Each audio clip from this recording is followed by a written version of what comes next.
Hello friends, कल के video में हमने निफ्टी के 30 मिनट चार्ट में देखा था। यहाँ से जो है 15,336 से जो है एक डिक्लाइन हमें देखने को मिल सकता है। इस रेंज में 100% टू 123%, इस रेंज में जो है निफ्टी डिक्लाइन दे सकता है। ओवरऑल हमने 30 मिनट चार्ट में ये देखा था। और फिर यहाँ से जो है डिक्लाइन 15,336 से उसको हमने 5 मिनट चार्ट में समझने की कोशिश की थी। उस 5 मिनट चार्ट में हमने कल के वीडियो में देखा था, यहाँ से जो डिक्लाइन है ये एक 1 2 3 4 और 5, ये एक इम्पल्सिव डिक्लाइन लग रहा है। और यहाँ पे जो वेव 5 है वो 61% से ज़्यादा प्रोजेक्ट हुआ था, तो ये एक एक्सटेंडेड वेव 5 है। और यहाँ से हम मान रहे थे कि अभी तक जो है ये एक 3 वेव मूव निफ्टी ने दिखाया था, तो हम मान रहे थे कि अगर यहाँ पे ये एक करेक्शन पूरा हो चुका है तो यहाँ से डिक्लाइन देखने को मिल सकता है। अदरवाइज इस रेंज में कंसोलिडेशन के बाद हमें फिर से एक डिक्लाइन देखने को मिल सकता है। तो आज क्या हुआ वो अभी समझने की कोशिश करते हैं। यहाँ पे जो है गैप अप ओपनिंग हमें देखने को मिला, उसके बाद का जो मूवमेंट है वो आज के वीडियो में समझने की कोशिश करते हैं। यहाँ पे गैप अप ओपनिंग के बाद हमें एक रिट्रेसमेंट देखने को मिला और वहाँ से फिर से एक बाउंस देखने को मिला। और उसके बाद अगर हम देखें तो ये जो है रेंज है, इसी रेंज में हमें कंसोलिडेशन देखने को मिला, राइट। तो अभी के लिए हम क्या मान सकते हैं इस 15 मिनट चार्ट में, अगर इस 15 मिनट चार्ट को देखें तो यहाँ पे 1 2 3 4 और 5 एक इम्पल्सिव डिक्लाइन के बाद ये जो है यहाँ पे एक फिर से एक इम्पल्सिव बाउंस हमें दिखाई दे रहा है। और ये जो पैटर्न है अब तक हमें करेक्टिव पैटर्न लग रही है, राइट। तो हो सकता है कि ये जो है एक इम्पल्सिव डिक्लाइन के बाद एक करेक्टिव डिक्लाइन इस रेंज में, यहाँ से अगर इस बाउंस का अगर हम रिट्रेसमेंट निकालें तो 23% आ रहा है 14,979 पे और 61% आ रहा है 14,862। इस रेंज में जो है हमें एक डिक्लाइन देखने को मिल सकता है। हालांकि यहाँ तक 50% के आजू बाजू हमें ये डिक्लाइन देखने को भी मिला। और यहाँ से जो है फिर से एक बाउंस ऊपर की तरफ हमें देखने को मिल सकता है। और इस वे में शायद ये एक करेक्टिव पैटर्न 61% के आजू बाजू पूरा कर सकता है और वहाँ से फिर से एक डिक्लाइन हमें देखने को मिल सकता है। तो ओवरऑल अगर हम देखें तो यहाँ पे इस 15 मिनट चार्ट में हमें यही दिखाई दे रहा है। इस बाउंस के बाद हमने रिट्रेसमेंट निकाला है इस रेंज में, जहाँ पे ऑलरेडी डिक्लाइन निफ्टी ने दे दिया है। अगर इसके नीचे ज़्यादा ट्रेड करता है तो ही हम मान सकते हैं कि इसके नीचे गिरावट हमें देखने को मिल सकती है। अदरवाइज इस रेंज में से हमें फिर से एक बाउंस देखने को मिल सकता है। जो ओवरऑल जो है इस टाइप से ये पैटर्न पूरा करके फिर से यहाँ से डिक्लाइन देखने को मिल सकता है। ये अभी के लिए हम बोल सकते हैं इस 15 मिनट चार्ट को देख के। अब कल ओपनिंग कहाँ पे होती है और मॉर्निंग में किस तरह से निफ्टी बिहेव करता है, उस पर डिपेंड करता है कि पैटर्न किस तरह से फॉर्म हो सकती है। अभी के लिए हम इस तरह से पैटर्न को एडवांस में आइडेंटिफाई कर सकते हैं।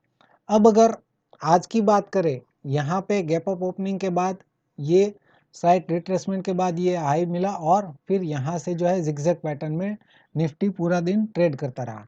तो यहाँ पे ट्रेडिंग पॉसिबल थी इंट्राडे में, अगर आप कुछ ट्रेड कर पाए वो समझने के लिए हम आज की मूवमेंट जो रही उसको हम 5 मिनट चार्ट से समझने की कोशिश करते हैं, राइट।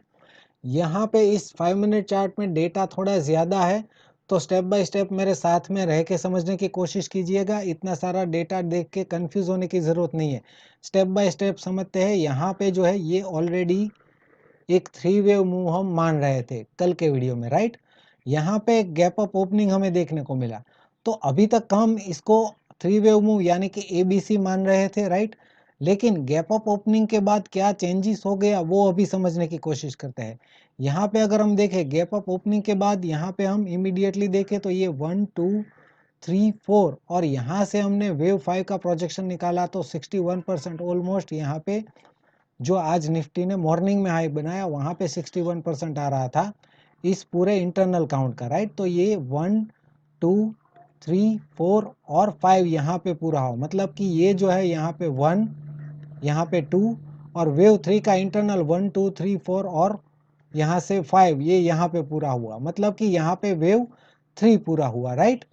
तो अभी अगर यहाँ पे वेव 3 पूरा होने के बाद इस पूरे वेव 3 का आप रिट्रेसमेंट निकालेंगे तो ये जो है यहाँ पे ये जो डिक्लाइन हमें देखने को मिला इसको मैं निकाल देता हूँ। ये यहाँ पे वेव 3 पूरा होने के बाद ये 1 2 और 3 पूरा होने के बाद ये जो रिट्रेसमेंट है वो 23 to 38% की रेंज में ही हमें देखने को मिला इस पूरे वेव 3 का। अब अगर यहाँ से वेव 5 का प्रोजेक्शन निकाले हम 1 2 3 4 और ये वेव 5 का प्रोजेक्शन निकाले तो ये 38% आ रहा था 15,042 और निफ्टी ने यहाँ पे हाई बनाया 15,051 पर। 15,051 का हाई बनाने के बाद हम यहाँ पे शॉर्ट नहीं कर सकते डायरेक्टली, राइट, क्योंकि यहाँ पे 38% वेव 5 का अचीव हुआ है। अब हो सकता है 61% ऊपर एक लेवल आ रहा है वो भी अचीव हो, राइट। तो उस टाइम पे लाइव मार्केट में हमें कॉन्फिडेंस यहाँ पे नहीं आएगा। अभी एंड ऑफ डे में हम एनालिसिस कर रहे हैं तो हमारे सामने ये डिक्लाइन है तो हमें ऐसा लग सकता है कि यहाँ पे शॉर्ट कर देना चाहिए था, लेकिन लाइव मार्केट में ये बना नहीं होता, राइट। अब अगर यहाँ पे निफ्टी ट्रेड करता है तो उस वक्त हमारे पास उतना शॉर्ट करने का कॉन्फिडेंस नहीं होता। तो हम क्या कर सकते हैं वो समझने की कोशिश करते हैं।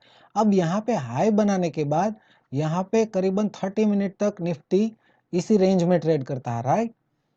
तो यहाँ पे टाइम स्पेंड जब निफ्टी ने किया तो ये हाई बनाने के बाद हम एक रिट्रेसमेंट निकाल सकते हैं इस पूरे बाउंस का, राइट। तो 23% और 38% इनिशियली हमें इन पे कॉन्सेंट्रेट करना है, राइट। अगर आप 1 मिनट चार्ट फॉलो करते हैं तो इस डिक्लाइन के बाद इस बाउंस में आप शॉर्ट कर सकते हैं और ये आपका स्टॉप लॉस हो सकता है। एनीवे अगर आप 1 मिनट चार्ट फॉलो नहीं करते तो 5 मिनट चार्ट में ये हमें एक डिक्लाइन देखने को मिला 23% रिट्रेसमेंट के नीचे, राइट। तो इस डिक्लाइन के बाद एक हमें करेक्टिव बाउंस का वेट करना है, राइट, ABC टाइप का कम बाउंस, राइट। तो ये बाउंस देखने के बाद, हालांकि यहाँ पे जो एक बाउंस आज हमें देखने को मिला था काफी शार्प बाउंस था। अब इस शार्प बाउंस पे आप अगर यहाँ पे शॉर्ट कर सकते हैं तो आपका स्टॉप लॉस जो है बहुत ही छोटा हो जाएगा। 15,051 का जो है आप स्टॉप लॉस रख सकते हैं और यहाँ से जो है आप आपका टारगेट डिसाइड करें तो इस डिक्लाइन का अगर यहाँ से प्रोजेक्शन निकाले तो 100% आ रहा है 14,949। ये आपका जो है इनिशियल टारगेट हो सकता है अगर यहाँ पे आप शॉर्ट करते हैं तो बहुत ही अच्छा रिस्क रिवॉर्ड आपको मिलता है। अब आप कहेंगे इतना शार्प बाउंस हमें आज देखने को मिला है तो यहाँ पे हम कॉन्फिडेंट नहीं होते सेलिंग में, राइट। चलिए मान लेते हैं यहाँ पे आपको कॉन्फिडेंट नहीं आया सेलिंग में, लेकिन यहाँ पे एक डिक्लाइन, इस शार्प बाउंस के बाद हमें एक डिक्लाइन देखने को मिला। तो चलिए आप अराउंड 15,000 के लेवल पे तो शॉर्ट कर सकते हैं। अगर आप 15,000 के लेवल पे शॉर्ट करते हैं तो आपका स्टॉप लॉस जो है वो ये हो जाएगा 15,037 का, राइट। फिर आपको वेट करना है क्या, यहाँ से जो हमने प्रोजेक्शन निकाला है 14,949 का, ये आपका टारगेट, मतलब कि 15,000 लेवल पे अगर आपने शॉर्ट किया है तो 50 पॉइंट का टारगेट और यहाँ पे 37 पॉइंट का आपका स्टॉप लॉस हो सकता है, राइट। तो इस तरह से आप अपना ट्रेड प्लान कर सकते हैं लाइव मार्केट में। अब यहाँ पे आपने अगर ट्रेड लिया है और यहाँ पे डिक्लाइन होने के बाद यहाँ पे फिर से एक करेक्टिव बाउंस देखने को मिला तो यहाँ पे 15,010 के लेवल के आजू बाजू यहाँ पे फिर से आप पोजीशन को ऐड कर सकते हैं, राइट। और स्टॉप लॉस आपका यही होगा 15,037।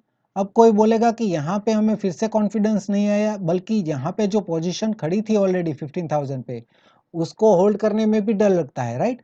चलिए कोई बात नहीं, यहाँ पे आपने पोजीशन ऐड नहीं की, लेकिन यहाँ पे बाउंस के बाद शार्प डिक्लाइन हमें जब देखने को मिलता है तो सिंपल आप यहाँ से एक ट्रेंड लाइन ड्रॉ करते हैं तो ये ट्रेंड लाइन यहाँ पे ब्रेक भी हो रही है, राइट, जो कि मॉर्निंग से ही फॉर्म हो रही थी। ये जो ट्रेंड लाइन है तो यहाँ पे वो फिर से ब्रेक हो रही थी तो यहाँ पे तो आपका कॉन्फिडेंट आना चाहिए, यहाँ पे आप पोजीशन ऐड कर सकते हैं।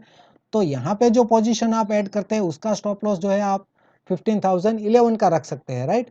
तो कुछ पोजीशन यहाँ पे ऐड की थी, कुछ यहाँ पे ऐड की थी और हमारा टारगेट क्या है इनिशियल 14,949, राइट। तो इस इनिशियल टारगेट पे आप जो है आप अपनी पोजीशन को निकाल सकते हैं, या तो फिर कुछ पोजीशन को निकाल सकते हैं और बाकी की पोजीशन 123% तक का वेट कर सकते हैं, राइट।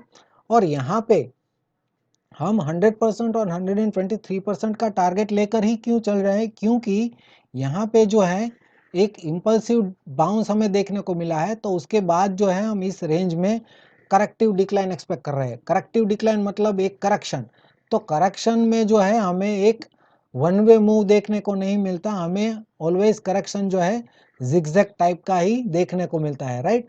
तो हम जब भी करेक्शन में ट्रेड कर रहे होते हो तो यहाँ पे हमें हमारा टारगेट जो है वो 100 टू 123% का ही रखना चाहिए, जो भी लेवल आ रहा है उसके अकॉर्डिंगली, राइट। फ्रेंड्स, अगर आपको कोई बोलता है कि इलियट वेव थियरी का यूज करके आप इंट्राडे में ट्रेड नहीं कर सकते, बिलीव मी, टोटली रॉन्ग बात है।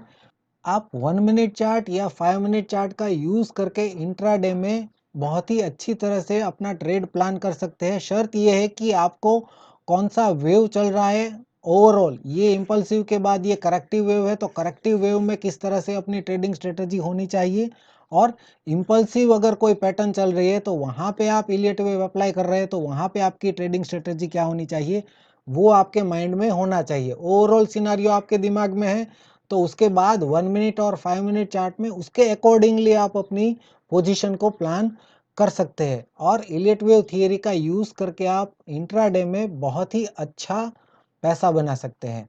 वीडियो पसंद आया तो लाइक कीजिए। देखने के लिए आपका बहुत बहुत शुक्रिया, धन्यवाद।